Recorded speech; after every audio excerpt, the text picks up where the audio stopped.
I love you, Poppy.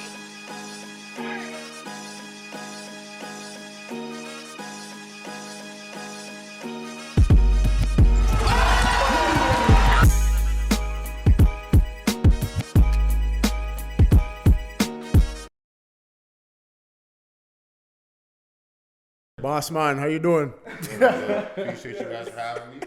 Today he's cutting Steph's hair at the same time. Special episode, man. He's about to resurrect me after these bad cuts in Serbia. It's crazy. I already know that was crazy. I already know how that goes. Serbia? Yeah, man. So did you get a cut in Serbia? I did. It was equivalent to like $5 Canadian. You sent me a picture. I never sent him the picture. You don't want to send me a pic, bro. Never I just want to sent see. Yeah, man.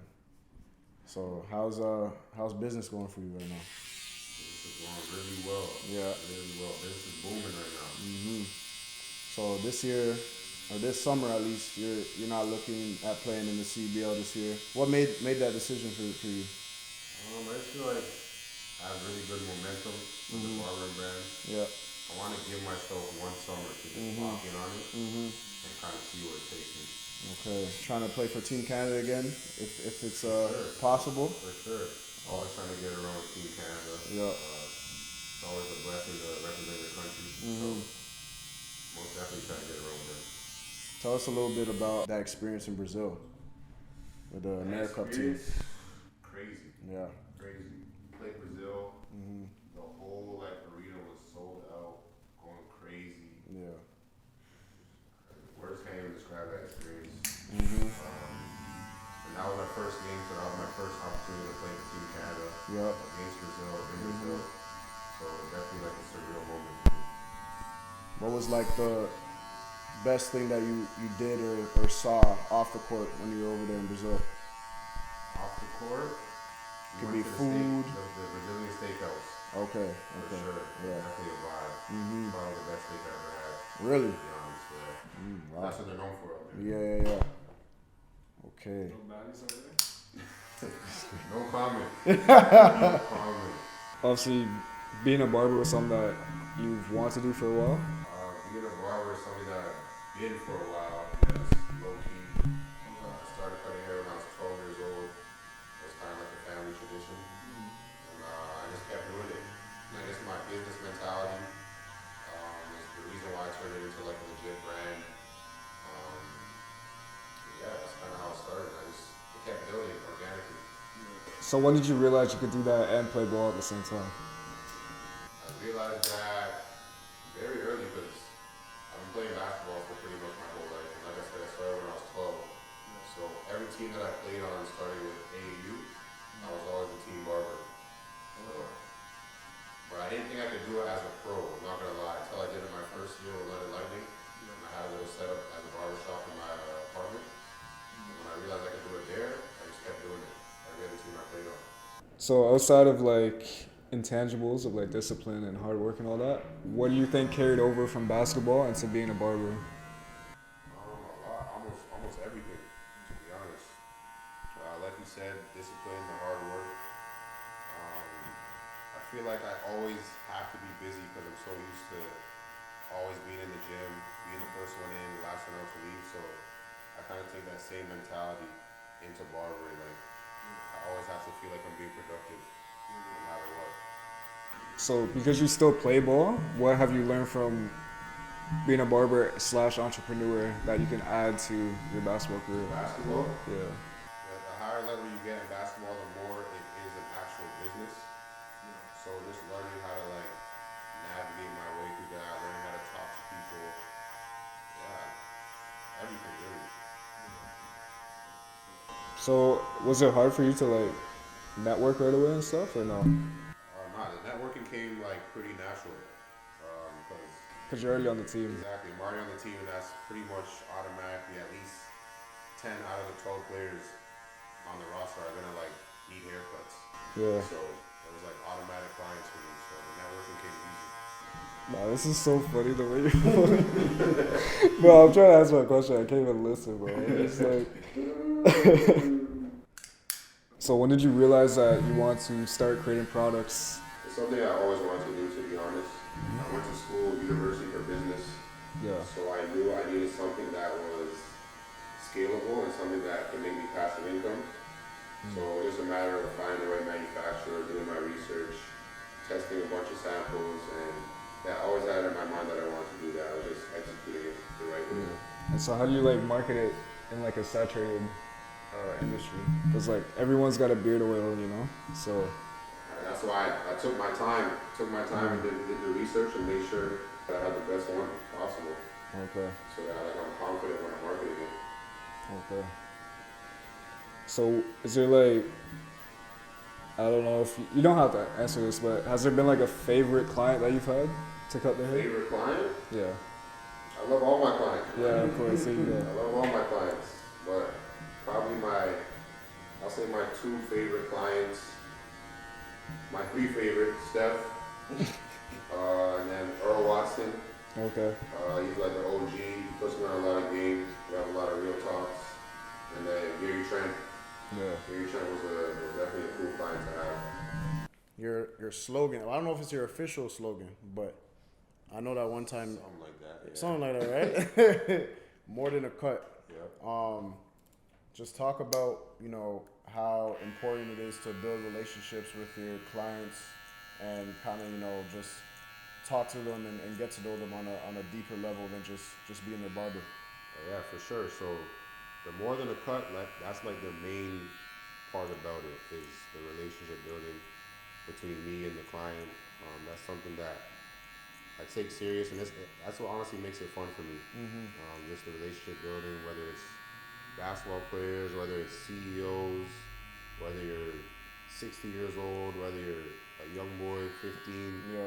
Just the relationship is really important to me, and I feel like that's like, it could lead to so many different things. Like I could be a mentor, I could get mentored, just bouncing ideas off of each other.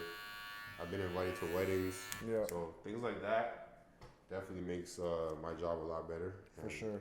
Yeah. Have you ever had the aspect of, well, I guess not because you've been doing this by yourself, but would you love to be in a barber shop where it's that community and kind of that, that level of, camaraderie, and you can, you got the TV going, you got the game going, you can talk to, different barbers about, basketball, football, For hip-hop sure. culture, stuff like that. Yeah, there's nothing like that barbershop vibe, but I actually did work in a barbershop Okay. for 4 years. There's pros and cons, you know what I mean? What I'm doing now, I like because going back to the relationship building, it's more of like a one-on-one, or there might be a few guys in here. Yeah. So it's more of like an intimate cut, you know what I mean? So you get to know each other a little bit better. The relationship builds faster. So that's one reason why I like doing it privatized, is because of that relationship building aspect. Yeah. What's like the biggest lesson that you learned going the cutting in a barbershop as opposed to personal? The biggest lesson that I learned cutting in a barbershop? Yeah. Probably customer service. Customer service for sure. The barbershop could get really chaotic sometimes. And you gotta learn how to deal with customers accordingly. Because that's the difference between them coming back or finding another shop. So I really learned customer service, cleanliness, making sure like my station's clean, and interacting with a lot of people like in a big group for sure. That's something that I learned how to do there. Hypothetically, if you were in the chair right now, what are the biggest red flags that you would look for if you were getting a cut? Biggest red flag is if a barber spending way too much time in the same area. Okay. Like what you're doing right now? No. I've only been in this area for like 30 seconds. Counting my mental clock. That's a tough question for me because I've been cutting my own hair for so long, but I can't really remember those things. I went for a cut like start of the month, or well, I guess it's a new month, so last month. Yeah. And the guy lined me up with the razor, but he like cut my skin on both sides. Oh yeah. So I was like, yeah. Anytime you're like bleeding, that's a red flag. You should never be bleeding when you're getting a haircut. Have you had clients before that you've been nervous to cut?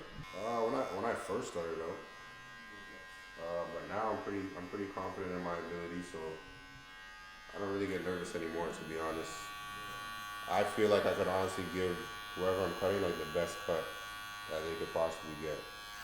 So no, I don't really have any more nerves. You still get nervous for your ball? Or no? I wouldn't call it nervous. It's more so like anxious, like Yeah. jitters, but like I'm not nervous. Yeah. What other teams did you play on with Team Canada? I know it was AmeriCup. That's the only. That was only my only team. That's the only team. Yeah. Really? Mm-hmm. Okay. CBL, Canadian League Basketball League, really started to pick up a lot of popularity. The league's grown. Were you playing when it first started, or was it the second year? The first year I played in it was the bubble season. The bubble season. Okay. So I was in Europe. Mhm. I had no plans of playing in Canada. Yeah. But the pandemic obviously happened, Mhm. and that's when we all got sent home. And the CBL was actually the only place that you could possibly play Right. at that time. Right. So that's when I started my career in the CBL with the Hamilton Honey Badgers. Mhm. So going from there, and then obviously you played with Niagara last year, and just seeing how big the league has got. You know what? I guess the effect that's gonna have on Canadian basketball for young girls and young guys that want to play and want to hoop. It's gonna have a huge effect because we're building a stronger basketball culture in our country. Number one, you're giving guys more opportunities to stay home and play, and then you have like the system coming from youth sports. All these youth sports players, that's something to look up to, or something to look forward to doing after their career, and they can stay home and do it, play in front of their families. Just the main thing is just building that culture, that basketball culture in Canada, and that's definitely growing. Yeah. Did you play against J. Cole or no? No, I played against Scarborough, but he was on tour. Oh, okay. He wasn't there. Okay, I was trying to milk another clip out of his name, so that's all good. Trying to milk another clip out of using his name, but it's all good. What was the best spot that you played at in the CBL as far as arenas, venues? Last year, at least. What was your favorite spot to play? Other than the home crowd, I think Niagara has the best venue, arena, fan base. They're pretty legit over there. But other than that, I would say Montreal. Okay, yeah, I like Montreal Montreal is too. crazy. Like, they can make a wide open layup in Montreal. Crazy. Yep. The energy in there was definitely the highest energy in the CBL. For sure. And they have such a smaller arena, so you kind of feel it more. No doubt. And then going from that to the BCLAs that me and you were teammates on when we went to Mexico. And you've been a part of the BCLAs more than once now. Yeah. So 2 or 3 years. I think it's 3, right? Yeah, 3.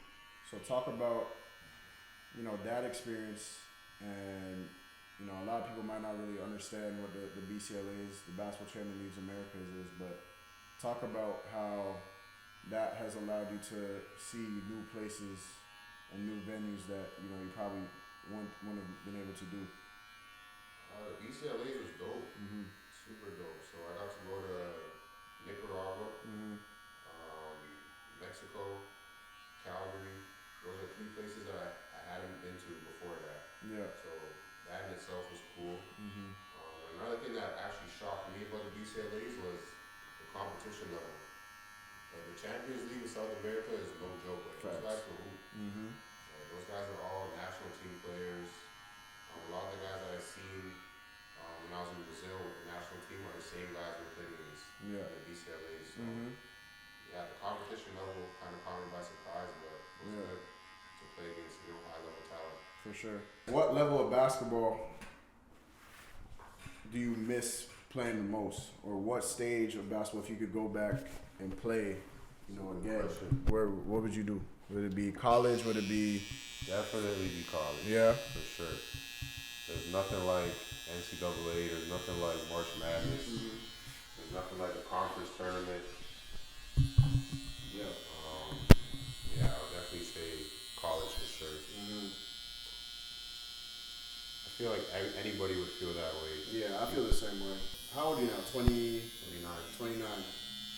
So what would you tell your 10-year-old self to kind of better prepare you for, the ups and downs, the challenges that you face through basketball and life and school and everything else? I would tell my 10-year-old self to just stay disciplined and keep going. Like I feel like I had spurts where I wasn't as locked in because maybe I didn't have a good year or I didn't grow that year or I wasn't strong that year. But if you just stay the course, like your time will always come. Yeah. That's definitely what I would tell myself. And those down years that I had, I would have kind of stayed locked in, looking at the bigger picture. For sure. And I know the last time I got a cut, we were talking a little bit about books. And you put me on a great book, Atomic Habits. Oh, yeah. What other books have you been reading? Have you still been reading books? Are you Still reading. The book I'm reading right now is called Outliers. Outliers? Okay. Yeah, that's a really good book. I'm not gonna lie, ever since I read Atomic Habits though, There hasn't been one like that. there hasn't been one like that's on the same level. Like that's probably one of my favorite books. Yeah, Atomic Habits has some great, Atomic Habits changed my life. Yeah. Some nice book changed my life for sure. I actually want to read it again. Mm-hmm. I want to read it again. Can you zoom in on this line? Very quick. Yeah. Oh, you gotta get that crispiness. Focus that. Yeah. Yeah. That's art right there. That's art. Do you have a morning routine or a night routine that you try to stick with? I know obviously your days are very busy, and you're always moving around organizing. Is there something that you kind of do, or a few things that you do to try to censor yourself every day? Definitely in the mornings, I try to take like at least 10 to 15 minutes of just like kind of meditating, kind of setting the tone for the day. I feel like when I don't do that, like when I just go right into my phone, my day is kind of I'm more antsy throughout the day. I don't have that like calming presence as much as when I like meditate and really think about what I'm gonna accomplish. Other than that, I do want to have like a morning routine, like workout, eat a full breakfast and all that, but I'd be lying to you if I said I do that. Yeah. My life is pretty sporadic right now with basketball and managing a business and still doing the labor for my business. But I definitely want to develop a more clear-cut routine like every day. That's something I'm working on right now. Yeah. So for you, it's gonna be a little bit different this summer if you're not playing. I'm gonna still be hooping. You're still gonna be hooping though. Still That's be what I hooping. asked about. Where you gonna be hooping? Not pro, not like Okay. on the team. Yeah. I'm still like Stay in working shape. out, staying in shape, just in case, I'll be ready if I need to be. I was about to say, they always gonna need a shooter on the team. That's So what I'm saying. And like second half of the season, yeah. we'll see how I feel and what's going on with the brand, and I might make a little comeback. I'm gonna have to slide to Calgary again, man. We'll see. I don't know. We might be teammates together. Two Ajax man on Calgary. Facts. Even though he don't really claim Ajax all the time though. Who, me? Yeah, I claim Ajax. I for sure claim Ajax, Yeah. but I'm from Scarborough. Okay. But I spent my high school years in Ajax, so I can never leave them out. Yeah. 'Cause I spent pivotal years here, For sure. You've been cutting hair for a while now. What are some of the best stories that you've heard as a barber? Best stories I've heard as a barber. I've heard millions of stories. Yeah. I don't really have Just one or two. I don't really have any stories that I could really recite back to you, but just life lessons. Yeah. More so than stories, like hearing like people tell me like what they've gone through or what they've done and how I can implement it into either my life or not do it. Those are probably the best things for me, is just kind of learning and getting insight from different people at different walks of life. So the other day I saw you were doing some community outreach. You went back to your old high school. If you had one message that you want to give to the youth of today, something that's really important to help them with their life, moving forward, whatever they do, basketball, art, if they want to be a barber, what would you tell them? What would you Say to me. There's no easy route. I think even like adults, we get caught up in trying to find like the easy route to success. But no matter what, like you're always gonna have to really put in the time, put in the grind, or else you'll never reach whatever you're trying to reach. So that's probably the biggest thing that I'll say. Simply just make sure you're putting in the work. If you have like dreams or aspirations, it's not gonna happen. There's no easy way. There's no shortcut. You gotta pay the price. Whatever that price is, you gotta pay that price to accomplish whatever it is you want to accomplish. No doubt. And then the final question is, what kind of legacy do you want to leave? On the community, on the people that know you. In terms of legacy, I just wanna my biggest thing is I just wanna be an inspiration. Being inspired is more important to me than like money, like tangible items. So yeah, I just wanna people to look at me and get inspired by like my story, what I overcame, what I was able to accomplish, regardless of the roadblocks. And I want them to feel like they could accomplish anything too. This is just a random question that I just thought about. Who are top 5 best shooters that you've played with? Top 5? We'll do That top I've played with on the same team or like on the same court? You know what? We'll do it on the same court. Okay, on Who are the the same top court would 3? be easier. Yeah, 'Cause top 3 I'm shooters. usually the best shooter on every team. Nah, same court. Yeah. Brady Haslett. That's number 1 for sure. He's different. Yeah. He's a robot. Devin Booker. Okay. In college, I want to put Campaign in there, even though he's not a shooter. Okay, he played in But college too. he gets hot. He gets hot. Ian Clark. I don't know if you know who Ian Clark Name is. sounds familiar. He went to Belmont. He was on Golden State for a little bit. Okay. Sniper. And a guy that goes by the name of Steph Smith. This guy. Steph Smith got a burner on him. That's crazy, bro. Got a burner on him. That's crazy, man. JBH Fresh, man. Yes, sir. See what the results speak for yourself. Appreciate you. A little smoke. You gotta get the smoke. Yeah, for sure.